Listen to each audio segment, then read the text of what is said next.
This is Psychic Training number 1 and is the introduction to basic psychic control of your mind and body.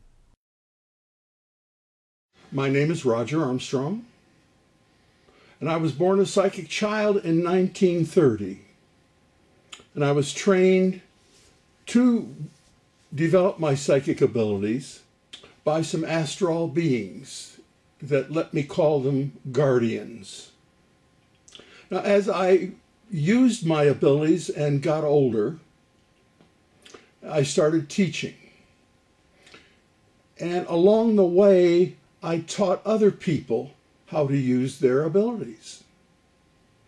When I was 5 years old, I had a neighborhood gang that I ran around with. There were about 10 of us, gained in ages from 4 to 6.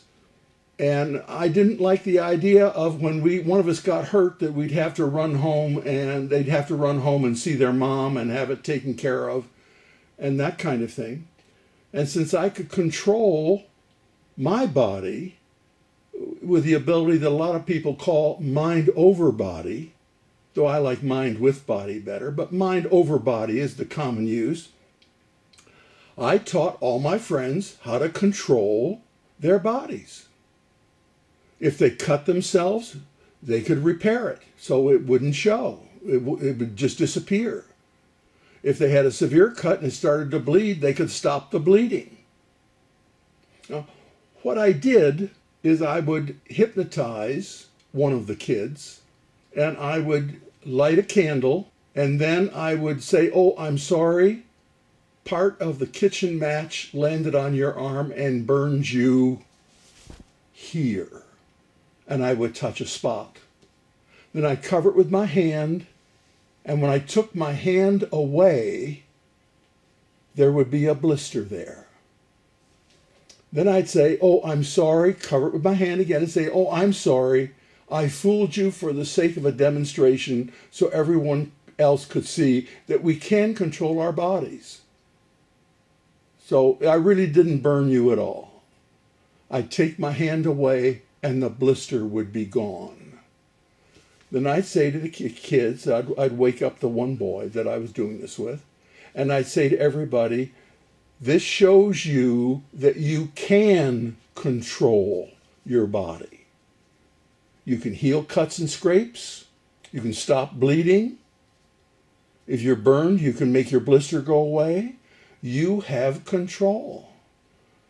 And so we became a rather wild and crazy bunch because if you got hurt, you could fix it. It wasn't a problem.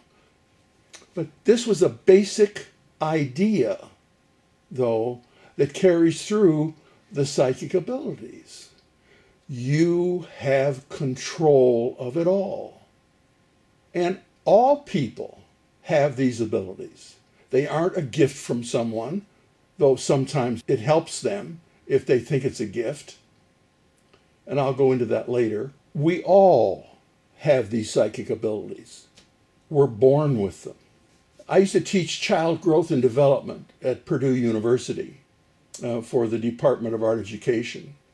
And in that class, I focused on perception. So the mind of a fetus focuses on emotion and sound. After they're born, sound still becomes very important, but then you have more emotion, and as the eyes are able to focus, as they gain experience in focusing, then the pictorial language starts. So the child's mind focuses on the feeling of warmthness, of the empathy from the mother, and is able to recognize that empathy going with the mother's face, or with the father's face, or with their sibling's face. And this is the way our learning starts. Now, the largest part of the brains that we have 6 brains. We have the conscious mind, the subconscious mind. We have the limbic brain, which is the switchboard and transfers all sensory information to all the other brains. We have the primal mind, or they used to call it the reptilian mind, but now it's more politically correct to call it the primal mind. And that controls our breathing, our hunger, heartbeat, all the automatic functions of our body. Then we have, newly discovered now, the cellular body. All the cells in our body intercommunicate and form a mind-brain of its own. In conjunction with that, close in conjunction with it, is the frequency liquid body mind. All the liquids in our body hold frequencies, and the combination of the two make up another mind. That's why music can affect a lot of people in extreme ways, because it's dealing with frequencies. This is why we don't like high tones. High tones or non-harmony things that are in discord, really bother us. In the psychic abilities, I've learned that in order to use them, you first have to dampen, put a blanket on, detach yourself from the conscious and subconscious mind. Now, I'm a hypnotherapist, registered hypnotherapist. When I hypnotize someone, I put a blanket on the conscious and subconscious mind, so it doesn't interfere with his judgments of, yes, that's good, that's not good, kind of thing. And the other minds then can weigh it and see, is it of benefit to the body? Is it of not benefit to the body? And that's their concern. So then you can plant, or you can give a suggestion to the person under hypnosis, and the other bodies will accept it and implement it. You can do the same thing with psi abilities. You need to focus plus intention. Intention is the action. Focus is to focus on the action, not on the reality existing world that we all live in. So again, you put the blanket over the conscious and subconscious mind, and the other minds then take over, especially the limbic mind. Now, the limbic mind, a little side path now. The limbic mind is quite interesting in that what happens is you touch something hot. A sensation goes from your finger to the limbic mind.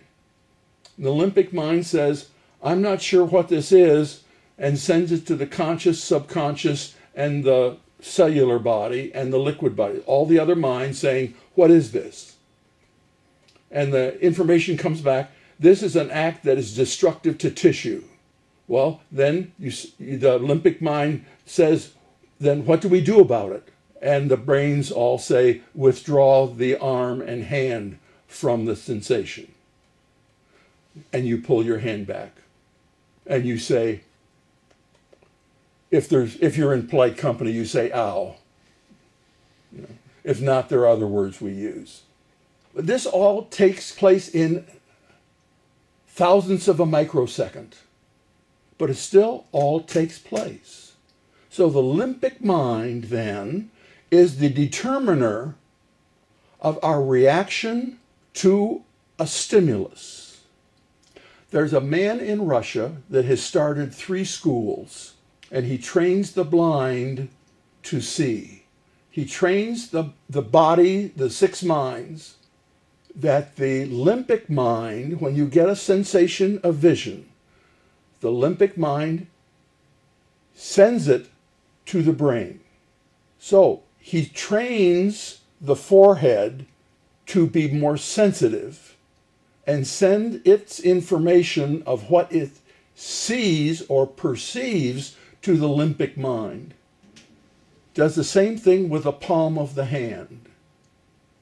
All this man's students in his schools can see with their forehead general things, walking down the street, automobiles, airplanes, those kinds of things, through their forehead, and read and do all the fine work with their palm of their hand and the fingers on their hand.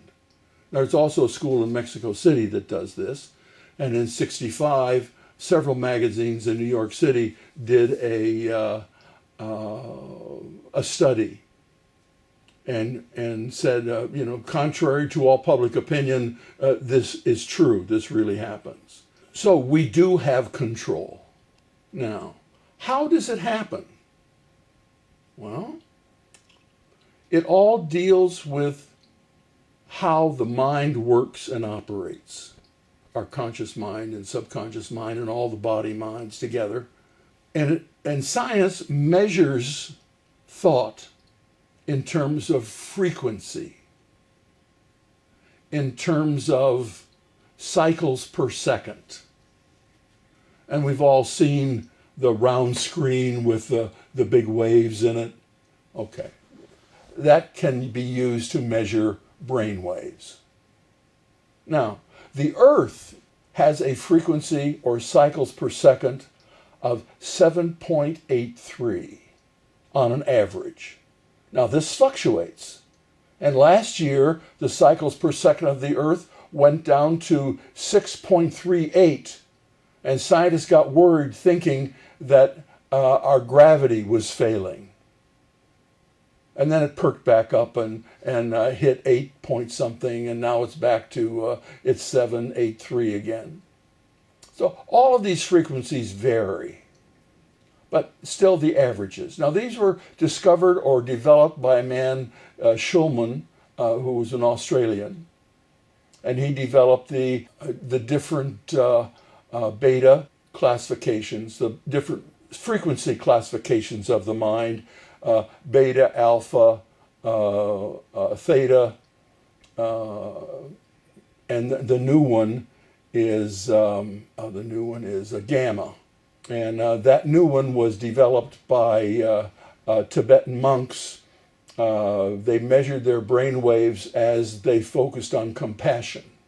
When they focus and on compassion, they use all of their body minds. All six.